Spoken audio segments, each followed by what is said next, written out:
ముందుగా సంతానం కావాల్సిన వాళ్ళు ఒక వరుస క్రమంలో నుంచుంటే గరుడ ప్రసాదం ఇస్తారు. తర్వాత వివాహం కావాల్సిన వాళ్ళు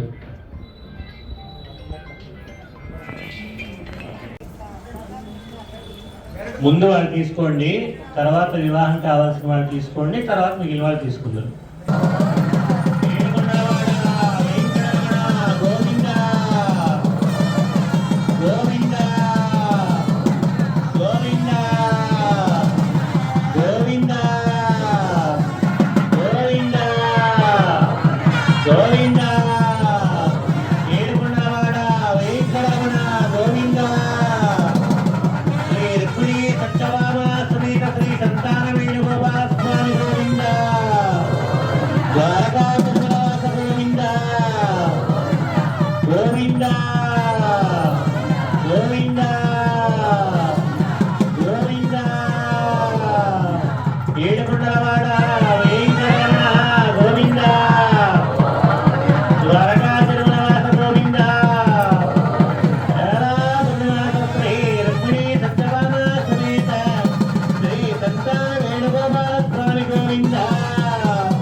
वायुरारोग्य ऐश्वर्याभिरुच्यद्धम पैडिपाल गोत्रोद्भवस्य शेखर नामधेयस्याः धर्मपत्न्याः कुटुम्बसदभत्रगतभान्तगतभात्रस्य स्ते महत्तैर्य विजय अभय आयु वायुरारोग्य ऐश्वर्याभिरुच्यद्धम आरोहिच्यद्धम पैडिपाल गोत्रोद्भवस्य किशोर नामधेयस्याः धर्मपत्न्याः कुटुम्बसदभत्रगतभान्तगतभात्रस्य स्ते महत्तैर्य विजय अभय आयु वायुरारोग्य ऐश्वर्याभिरुच्यद्धम बलिजल गोत्रोद्भवस्य नागेश्वर नामधेयस्याः धर्मपत्न्याः कुटुम्ब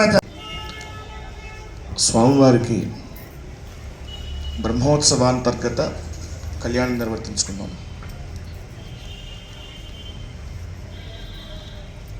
మనం జనరల్గా మన ఇళ్లలో కళ్యాణం జరుగుతూ ఉంటుంది. అలాగే భగవంతుడికి కూడా కళ్యాణం చేసుకున్న తర్వాత వివాహంలో సదస్యం అనే ఒక ప్రక్రియ ఉంటుంది. అంటే ఏంటి అంటే దానికి అర్థం దంపతులుగా వచ్చి వివాహమైన తర్వాత 3 సార్లు గుప్పిళ్లతో వాళ్ళకి ఆశీర్వచనం చేస్తారు, అక్షతలు వేస్తారు. దాన్ని సదస్యం అని చెప్పంటారు దాన్ని. అది వివాహమైన తెల్లారి జరుగుతుంది. వైదిక ప్రక్రియ 5 రోజుల పెళ్లి జరిగేటువంటి సంప్రదాయంలో ఈ సభ చూస్తుంటే నాకు అది గుర్తుకొస్తుంది. నాకు ఇక్కడ స్వామికి వాళ్ళ రోజున సహస్ర దీపాలంకరణ సేవలో చేసుకున్నాం. దీపం గురించి మనం ఎవరికి కూడా చెప్పవలసిన, ఎందుకంటే అందరూ కూడా చాలా సంస్కారవంతులే కనిపిస్తున్నారు ఇక్కడ. దీపం గురించో దేవాలయం గురించో చెప్పాల్సిన అవసరం చాలా తక్కువగా ఉందనిపిస్తుంది. కానీ శ్రీకృష్ణ పరమాత్మ గురించి మాత్రం చెప్పకపోతే మనం ఇంత వేదికలో కృష్ణుడిని ఎప్పుడు కూడా ఎంత తలుచుకున్నా కూడా చాలా తక్కువే అనిపిస్తుంది. ఎందుకంటే పుంసాం మోహన రూపాయ అనేటువంటి మాటకి రామావతారంలో ఎంత న్యాయం చేశాడో తెలియదు, కానీ కృష్ణావతారంలో మాత్రం పరిపూర్ణమైనటువంటి అనుగ్రహం ఇచ్చేశాడు అందరినీ కూడా. ఒకానొక సందర్భంలో, ఇది భాగవతంలో ఉన్నటువంటి అంతర్గత కథ చెప్తున్నాను నేను, బ్రహ్మదేవుడికి ఒక ఆశ్చర్యం కలుగుతుంది. అసలు ఈయన కృష్ణస్తు భగవాన్ స్వయం అన్నారు కదా, ఇది నిజమా కాదా అని చెప్పని ఒక అనుమానం కలుగుతుంది బ్రహ్మదేవుడికి. కలిగితే ఏం చేస్తాడా అంటే, ఇక్కడ త్రిమూర్తుల గురించి అందరికీ ఒక అవగాహన ఉంటుంది మనందరికీ కూడా. బ్రహ్మ కేవలం సృష్టిస్తాడు, 88,000 కోట్ల జీవరాశిని వాటికి ప్రాణం పోస్తాడు, అంతవరకే. పరమేశ్వరుడు వాటి యొక్క ఆయుర్దాయం తీరిన తర్వాత తనలోకి లీనం చేసుకుంటాడు. ఈ విషయం అందరికీ తెలిసిందే. కానీ శ్రీమన్నారాయణుడికి మాత్రం చాలా కఠినమైనటువంటిది, చాలా గొప్పది, చాలా బాధ్యతాయుతమైనటువంటి పదవి ఇచ్చారు.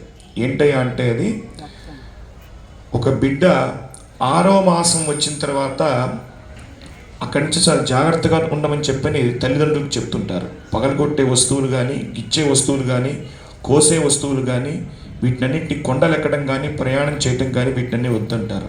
ఎందుకయ్యా అంటే 6వ మాసం నుంచి ఆ బిడ్డకి ప్రాణం పోసుకోవడంతో పాటు తన జీవనానికి సంబంధించిన ఆయుర్దాయం, తనను చేసేటువంటి వృత్తి, తనను సంపాదించేటువంటి ధనం, తనకు వచ్చేటువంటి భార్య, తనకి లభించేటువంటి సంతానం, తనను సంపాదించే ధనం, ఈ 5 విషయాలు కూడా 6వ మాసంలో గర్భంలో ఉండగా నిర్దేశిస్తాడు శ్రీమన్నారాయణుడు.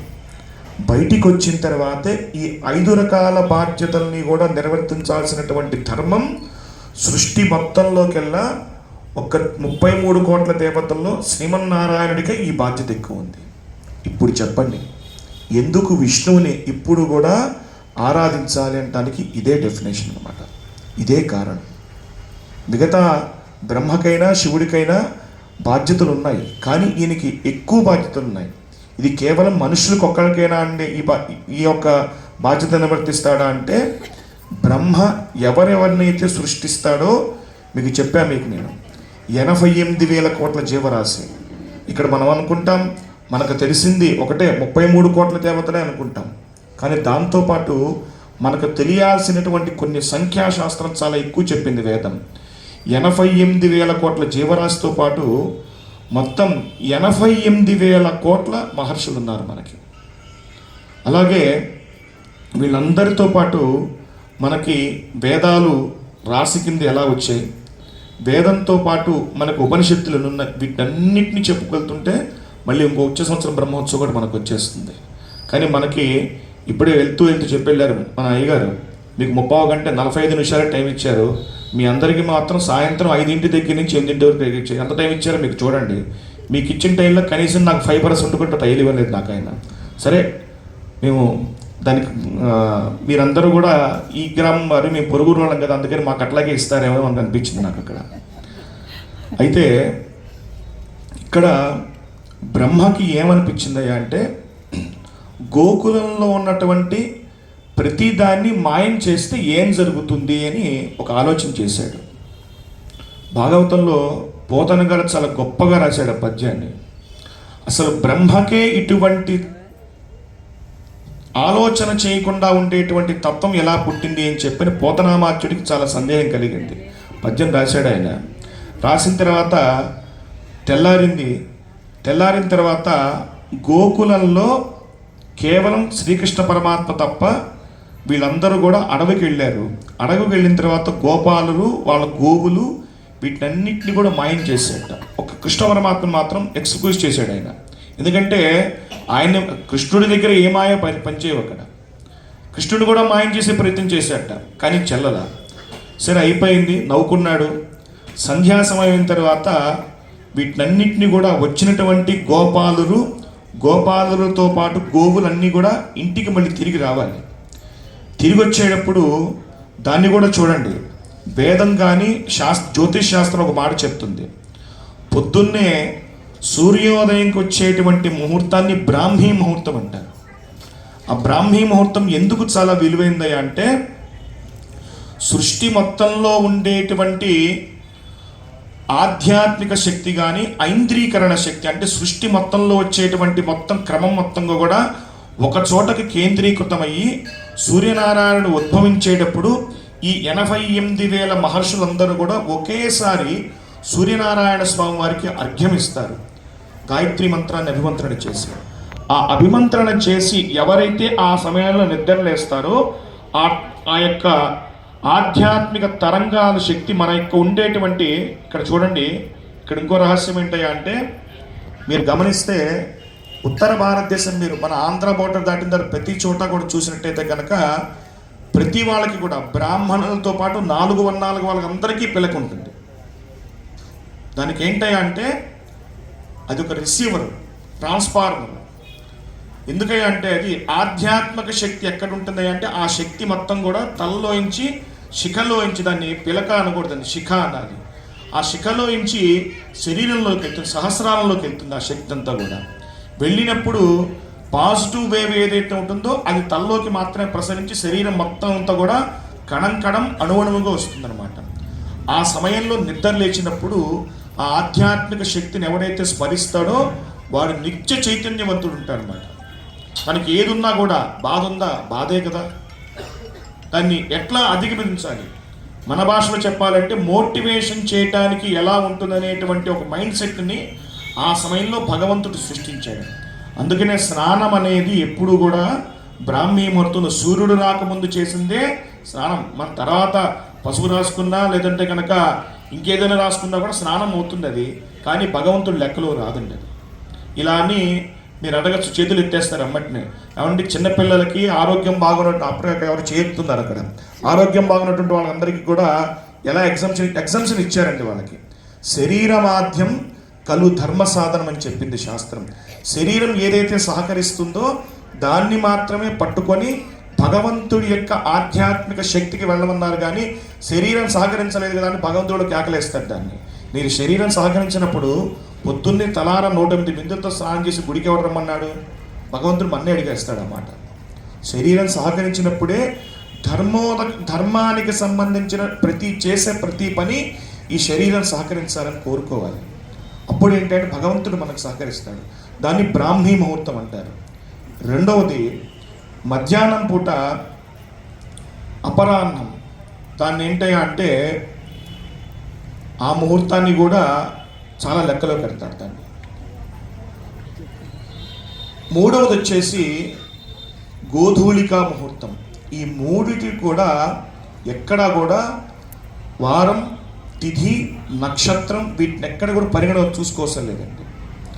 ఈ గోధూళికా ముహూర్తానికి ఏంటయ్యా అంటే గోవులు ఇంటికి వస్తున్నప్పుడు తన ద్వారా వచ్చేటువంటి గిట్టల నుంచి వచ్చేటువంటి ధూళి ఉంటుంది చూసారా, అది గొప్ప స్నానం. ఇవాళ మనం చూస్తున్నాం, మధ్యాహ్నం నుంచి దరిదాపుగా ఒక 15 ఫోన్స్ వచ్చింటే మీరు కుంభమేళకి వెళ్తారంటే నేను భగవంతుడి దగ్గర కుంభమేళకి వెళ్తున్నానండి అని చెప్పన్నా. ఆల్రెడీ నేను కుంభమేళలో ఉన్నానని చెప్పనుకున్నా. ఎందుకయ్యా అంటే కృష్ణుడిని ఎప్పుడైతే స్మరిస్తామో ప్రపంచంలో ఎన్ని తీర్థాలు ఉన్నాయో అన్ని తీర్థాల్లో స్నానం చేసేసినట్టే లెక్క. ఏమైనా సందేహం ఉందో చెప్పండి ఎవరికైనా. ఈ గోధూళికా ముహూర్తం ఎప్పుడైతే వస్తుందో ఆ సమయంలో ఆ గిట్టల ద్వారా వచ్చేటువంటి ధూళి మన శరీరానికి తగిలిందనుకోండి, మనం యావత్ ప్రపంచంలో ఎన్ని తీర్థాలు ఉన్నాయో అన్ని తీర్థాల్లో కూడా స్నానం చేసిన ఫలితం వస్తుందిట. అది గోధూళికా ముహూర్తానికి ప్రాధాన్యత. ఈ గోవులన్నీ ఇంటికి వస్తున్నాయి. ఇంటికి వచ్చిన తర్వాత ఈయనకి తెలియదా సృష్టించేటువంటి వాడు ఎంత మాయ చేశాడో బ్రహ్మని చూస్తూ ఒక ఓరకంట చూపుతో బ్రహ్మ చేసిన పనిని ఆలోచిస్తున్నాడు, నవ్వుతుంటే సరే రోజు కంటే ఆ గోవు ఏ ప్లేస్లో ఏ ఇంటికి వెళ్ళాలో, సుబ్బారావు గారి ఇంటికి ఏ గోవు వెళ్ళాలో, వెంకటేశ్వరరావు గారింటి ఏ ఇంటికి ఏ గోవు వెళ్ళాలో, అలాగే సుధీర్ గారింటికి ఏ గోవు వెళ్ళాలో, వీటన్నిటిని కూడా ఆ స్థానంలో గోవులు వెళ్ళిపోతున్నాయి. అవి కట్టకుండానే అక్కడ నుంచి యథాస్థానంలో ఉంటున్నాయి. వచ్చిన తర్వాత ఏ దూడ అక్కడికి వెళ్తే అక్కడ దూడ పాలిస్తున్నాయి. రోజు కంటే ఎంతో ఆప్యాయంగా ఇస్తున్నాయట. అవి కొండ దగ్గరికి తీసుకెళ్ళంగానే ఇంకోటి కూడా చూడండి, ఏ ఇంటికి ఉండేటువంటి గోపాలులు కూడా ఆ ఇంట్లో ప్రత్యక్షంగా శ్రీకృష్ణ పరమాత్మ కింద కనిపిస్తున్నట్టు. వాళ్ళంతా ఏంటి ఇంత మాయిగా ఉంది, మన ఇంటి గోపాలుడేనే ఇతను. వాళ్ళని చూసి అప్పటికంటే ఎంతో ప్రేమాభిమానాలతో చూపిస్తూ వాళ్ళకి గడుస్తోందిట. దరిదాపుగా ఒక్క పుష్కర కాలం ఇలా జరిగిపోయిందిట. కాదు ఇంకొక మహర్షి అన్నారు, 1 సంవత్సరంలోనే తేడా తెలుసుకుంటుంది కదా, పుష్కర కాలం అంటే 12 సంవత్సరాలు చాలా మార్పులు జరిగిపోతాయి కాదు అని చెప్పి ఇక్కడ తర్జన పడ్డారట. సంవత్సరం అయిపోయింది. సంవత్సరం అయిపోయిన తర్వాత కూడా గోకులంలో చూస్తున్నట్ట. ఏంటి, నేను మొత్తం ఈ గోవుల్ని, గోపాలుల్ని, మొత్తం గోకులాన్ని మొత్తం మాయ చేసేసి నా బ్రహ్మలోకంలో పెట్టుకున్నాను కదా, ఇక్కడ ఒక్కళ్ళకి కూడా అనుమానం లేదా అంటే వాళ్ళకి పోలీస్ స్టేషన్ లేవనుకుంటే ఎంక్వైరీ చేయడానికి పోలీసులు కంప్లైంట్ ఇవ్వడానికి ఎవరు లేరా? అది కలియుగం అయితే కనుక జరిగేది ఉండేదేమో. ఈ ద్వాపరయుగం కదా, ఇట్లాంటి ఏదైనా సమస్య ఉందా అని ఆలోచించి చూశాట, భూమి మీదకి వచ్చాట. శ్రీకృష్ణ పరమాత్మ రోజువారీగానే గోవులన్నింటినీ కూడా తన అంశని, ఇక్కడ ఎలా ఉంటుందయ్యా అంటే భగవంతుడి యొక్క అంశ స్థూల సూక్ష్మ కారణ శరీరాలు అంటారు. స్థూల శరీరం అంటే మనందరి మధ్యలో తిరుగుతూనే ఉంటుంది. నారద మహర్షి వచ్చాడు అనుకోండి, ఇక్కడ సూక్ష్మ శరీరంలో పయనిస్తుందని చెప్పా కూడా నేను. నాసా వాడు ప్రయోగం చేసి సక్సెస్ అయ్యాడు.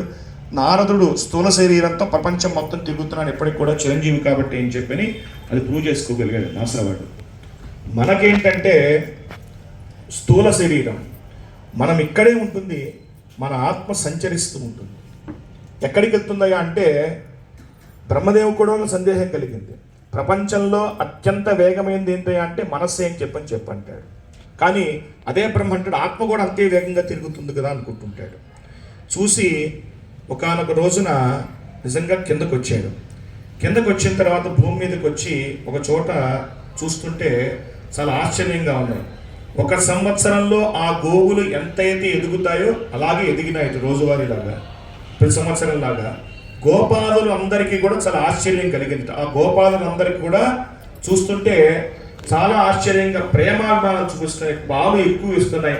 పాలు అంతకంటే ఎక్కువగా కనిపిస్తూ ఉండేసరికి బ్రహ్మకి ఒక్కసారి దిమ్మ తిరిగిపోయింది. 4 తలకాయలు కూడా మనం అనుకుంటాం తలకాయ నొప్పి వస్తే ఎన్నో రకరకాలైన బాంబులు వాడుకుంటూ ఉంటాం. ఆయనకి అసలు 4 తలకాయలు పనిచేయలేదు. ఒకసారి మనం చెప్తాము మైండ్ బ్లాక్ అయిపోయింది అన్నమాట బ్రహ్మదేవుడికి. ఏంటి అసలు నేను చేసింది ఏంటి, తను చూస్తే తను చేసింది ఏంటి అంటే సృష్టికి ప్రతి సృష్టి చేసేసాడు ఈ శ్రీకృష్ణ పరమాత్మ అని చెప్పని వెళ్ళి చిన్నటి 5 అడుగులు ఉన్నటువంటి కృష్ణ పరమాత్మని వెళ్ళి తన 4 తలకాయలతో సాష్టాంగపడి క్షమించమని చెప్పి వేడుకున్నాట.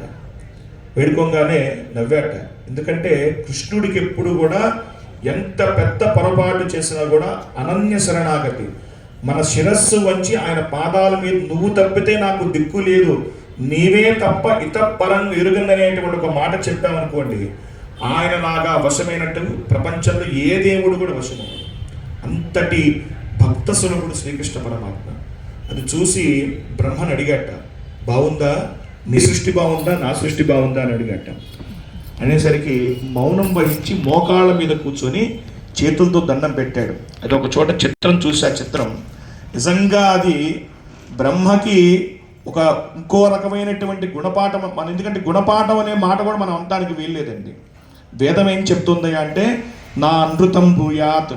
మనకి మన జీవనంలో చాలా సందర్భాల్లో స్నేహితులో బంధువులో ఏదో ఒక సందర్భంలో స్నేహంతో పాటు ఏదో ఒక సందర్భంలో వాళ్ళతో మనకి మాట పెరుగుతుంటాయి. అది కొన్నాళ్ళు అయిన తర్వాత ఒక సందర్భం వచ్చిన తర్వాత వాళ్ళు మనకి ఎప్పుడు కూడా మనుష్య జన్మ ఎత్తినప్పుడు నా అనృతం బ్రూయాత్.